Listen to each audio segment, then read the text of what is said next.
Bien, entonces, como les indicaba,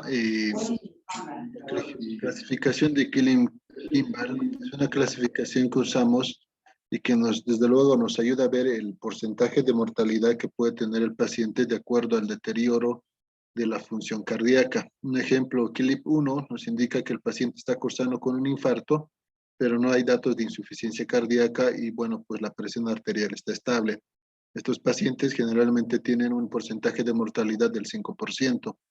KILIP-2, donde bueno, ya se ve algún grado de insuficiencia cardíaca, vamos a ver una congestión pulmonar, de repente ya vamos a encontrar también un ritmo de galope, un tercer, cuarto ruido cardíaco, y bueno, vamos a escuchar estertores o crepitantes dentro del 50% de los campos pulmonares.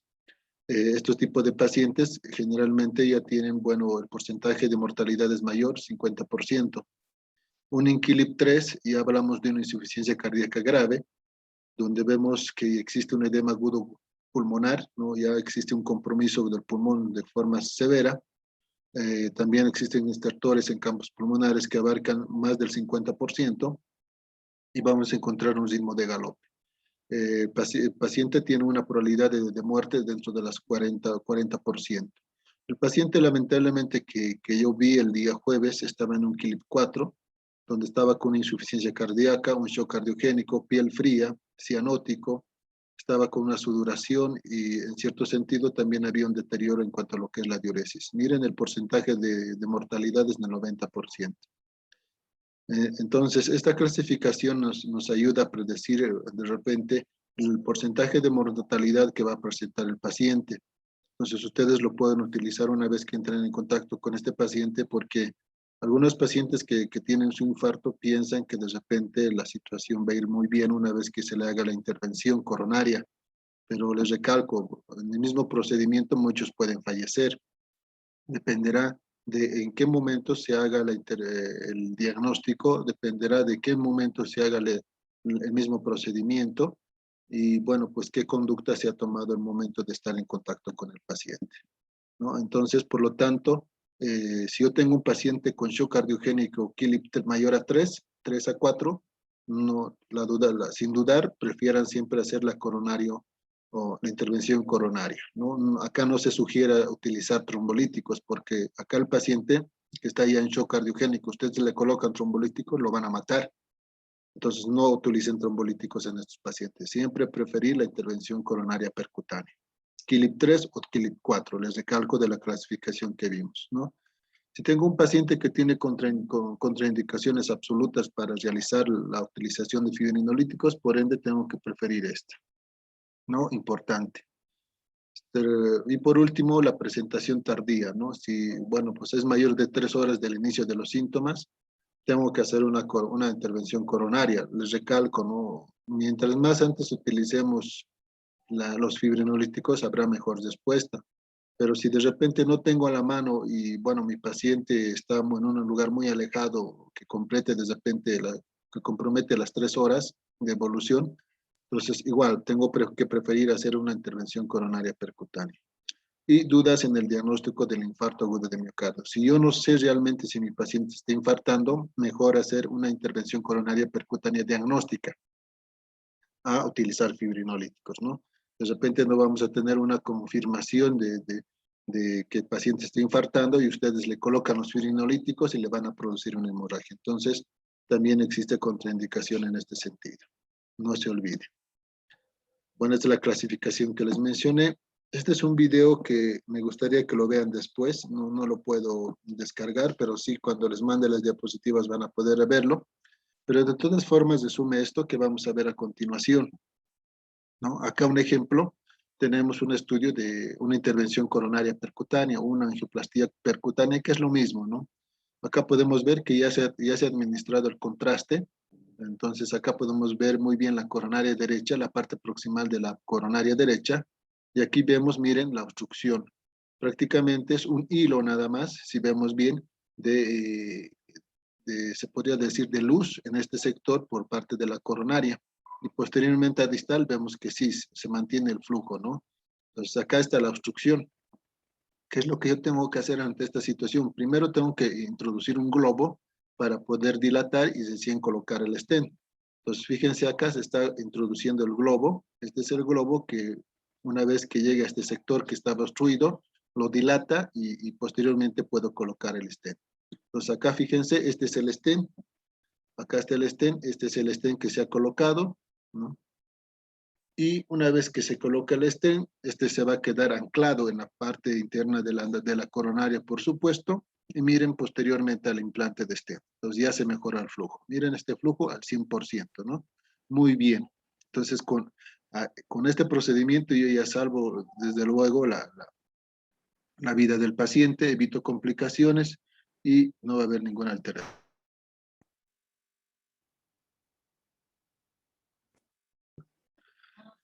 Entonces, inmediatamente vemos que esta respuesta a la utilización y a la liberación de esta obstrucción me está dando muy buen resultado con la aplicación de este stent, ¿no?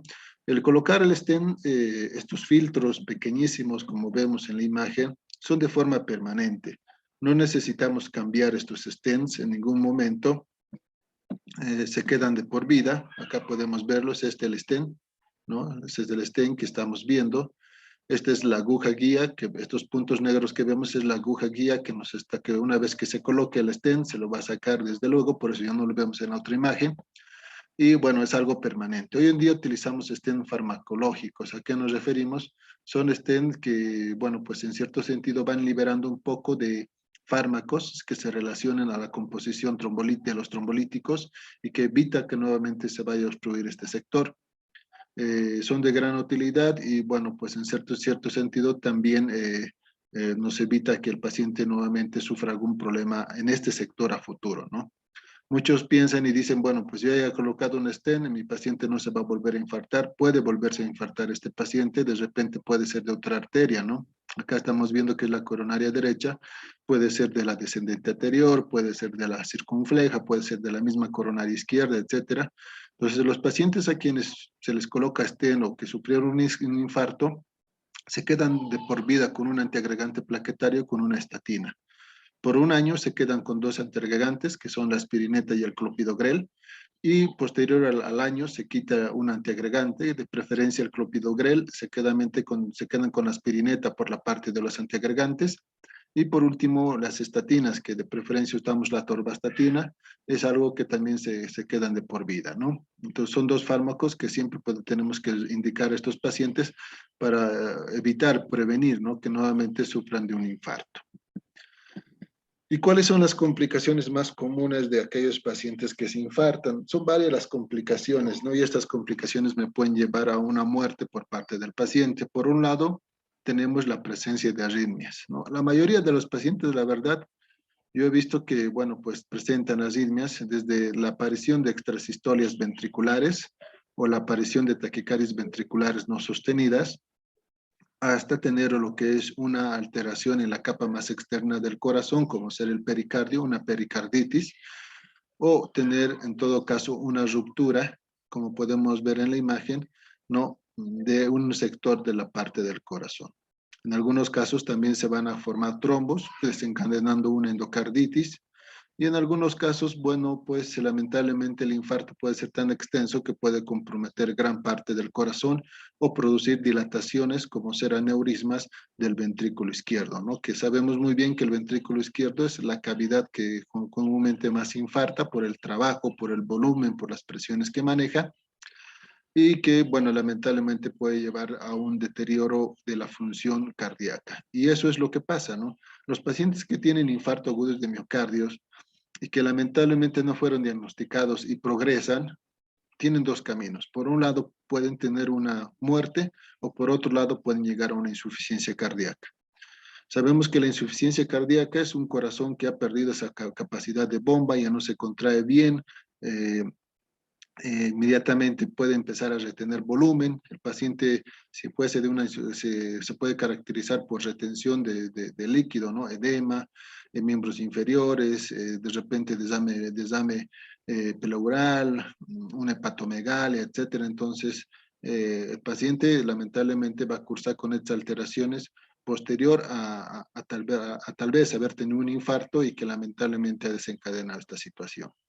Entonces, un ejemplo, las valvulopatías, los infartos, los hipertensos mal controlados, etcétera, pueden llegar a una insuficiencia cardíaca y lamentablemente de requerir de por vida algunos fármacos que ayuden a mejorar este grado de insuficiencia que presenta el paciente. Muy bien. ¿Alguna pregunta que tengan, chicos, hasta acá? No, doctor. No, doctor.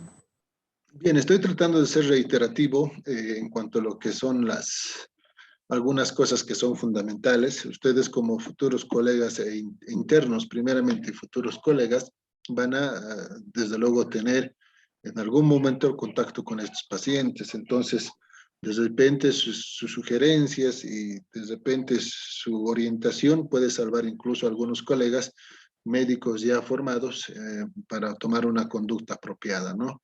Entonces eso tenemos que tomar en cuenta para evitar problemas y tener alguna repercusión dentro de lo que es nuestra formación. Muy bien.